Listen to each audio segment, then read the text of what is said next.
right to be. I think they should get to choose to have their own, they should get to have their own leadership. And I do not believe that the Taliban, as a group of people, wants to inflict harm upon me or my family. I think that they want to have safety and security for their people. I think they have a different vision for their society. They want a theocracy, and I'm obviously not a supporter of that. But if they decide to take that path, I think that they have the right to do it.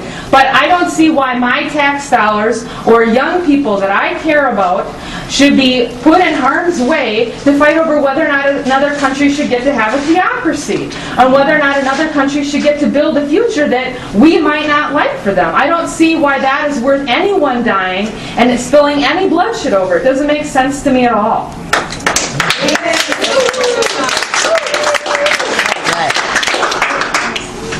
This is the day that the 1,000th American has died in Afghanistan. There are, Lord knows how many civilians, children, women, men that were innocent that have also been killed. We don't need to argue this anymore, but we would like to talk to Betty and find out how her vote is going to go. Yes. Find out what?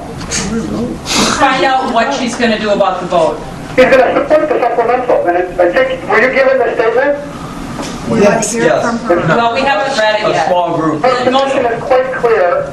And I mean, I think on some points that you raised, I think the Congresswoman would be very much in agreement, and others, particularly the issue of regarding allowing the Taliban to run Afghanistan. I think she would say that, she would be diametrically opposed to that position.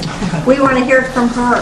We'd like to hear that from her. If you want to hear it from her, it's in her statement, this are her words, and I appreciate you all coming in very, very much. Senator Klobuchar has talked with us on the phone. We've been in her office. The other members of the Minnesota congressional delegation have found it in their time to talk with their constituents on the phone. We're not asking for the representative to fly from D.C. on no notice. We're asking for her to get on the phone. I think that we have a reasonable demand to hear from the representative that she is going to vote for the further killing of Afghan and Americans. That is an important thing that we have the right to be able to hear from her.